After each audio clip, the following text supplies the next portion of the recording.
ಅವರು ಯಾವ ನಮ್ಮ ಸಂಸದರುಗಳು ಏನು ಮಾಡ್ತಾ ಇದ್ದಾರೆ ಅನ್ನೋದೇ ಅರ್ಥ ಆಗ್ತಾಯಿಲ್ಲ. ಬರೀ ರಾಜ್ಯ ಸರ್ಕಾರ ಹಂಗೆ ಮಾಡಿದ್ರು ಹಿಂಗೆ ಮಾಡಿದ್ರು ಅಂದ್ಕೊಂಡು ಕೂತಿದ್ದಾರೆ. 13 ಕ್ಯೂಸೆಕ್ಸ್ ನೀರು ಕೂಡ ರಾಜ್ಯ ಸರ್ಕಾರ ಬಿಡೋದು ಇಲ್ಲ, ಬಿಡಬಾರ್ದು. ಅದ್ರ ಬಗ್ಗೆ ಅದರಲ್ಲಿ ಏನು ಎರಡು ಮಾತಿಲ್ಲ. ಬಟ್ ಈಗ ಮಳೆ ಸ್ವಲ್ಪ ಜಾಸ್ತಿ ಆಗ್ತಾಯಿದೆ. ನಾವು ನಮ್ಮ ರೈತರುಗಳ ಬೆಳೆಗಳಿಗೆ ಮತ್ತು ಕುಡಿಯೋ ನೀರಿಗೆ ಮೊದಲ ಆದ್ಯತೆ ಕೊಡಬೇಕು. ಯಾವುದೇ ಕಾರಣಕ್ಕೂ ತಮಿಳುನಾಡಿಗೆ ನೀರನ್ನು ಬಿಡಬಾರ್ದು. ಸರ್, ನಮ್ಮ ರೈತರುಗಳಿಗೆ ಸ್ಪಷ್ಟ ನಿಲುವು ಇಲ್ಲ ಸರ್, ಬೆಳೆಗಳಿಗೆ 3 ದಿನ ಅನ್ನುವಂಥದ್ದು ವಿಚಾರವಾಗಿ. ಆದರೆ ತಮಿಳುನಾಡು ರೈತರುಗಳಿಗೆ ನೀರು ಕೊಡ್ತಾ ಇರುವಂಥದ್ದು ಕೊಡ್ತಾ ಇಲ್ಲ ರೀ. ಒಂದು ನಿಮಿಷ ಸಮಾಧಾನ. ಕಬಿನಿ ತುಂಬಿರೋದ್ರಿಂದ ಅದನ್ನು ತುಂಬಿದ ಮೇಲೆ ಎತ್ತದೋದು ನದಿಗೆ ಹೋಗ್ತಾ ಇದೆ. ನಾವು ಅವ್ರಿಗೆ ಕೊಡ್ತಾ ಇಲ್ಲ. ಇದೊಂದು ನಿಮಗೆ ಮನವರಿಕೆ ಇರಲಿ. ಎರಡನೇದು, ಈ ಡ್ಯಾಮು ಅದು ತುಂಬಿದಾಗ ನಾವು ಈ ಕಡೆಗೆ ಬಿಟ್ಕೋಬೇಕಾದ್ರೂ ಎಲ್ಲಿಗೋಗುತ್ತೆ? ಅದು ನದಿಗೆ ಬಿಟ್ಟಾಗ ತಮಿಳ್ನಾಡಿಗೆ ಹೋಗೋದು.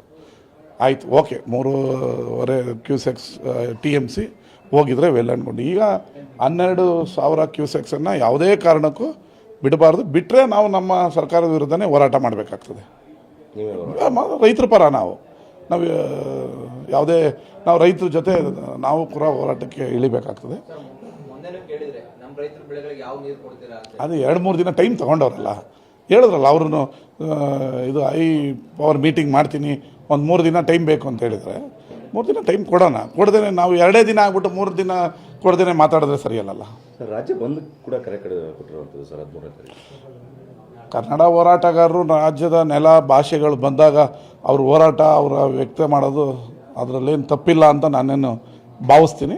ಅವ್ರ ಹೋರಾಟ ಪಾಪ ಅವರೇನು ಅವ್ರ ಸ್ವಂತಕ್ಕೆ ಹೋರಾಟ ಮಾಡ್ತಾಯಿದ್ದಾರೆ. ಕನ್ನಡದ ನೆಲ ಜಲದ ಬಗ್ಗೆ ಅವ್ರು ಹೋರಾಟ ಮಾಡಲಿ. ಸಬ್ಸ್ಕ್ರೈಬ್ ಬಟನ್ ಮೇಲೆ ಕ್ಲಿಕ್ ಮಾಡಿ ಹಾಗೂ ನಮ್ಮ ಹೊಸ ವಿಡಿಯೋಸ್ ಅಪ್ಲೋಡ್ಗೋಸ್ಕರ ಪಕ್ಕದಲ್ಲಿ ಕಾಣುವ ಬೆಲ್ ಬಟನ್ ನಮ್ಮೆಲ್ಲ ವಿಡಿಯೋಗಳನ್ನ ಲೈಕ್ ಮಾಡಿ, ಶೇರ್ ಮಾಡಿ ಹಾಗೂ ಕಮೆಂಟ್ ಮಾಡಿ.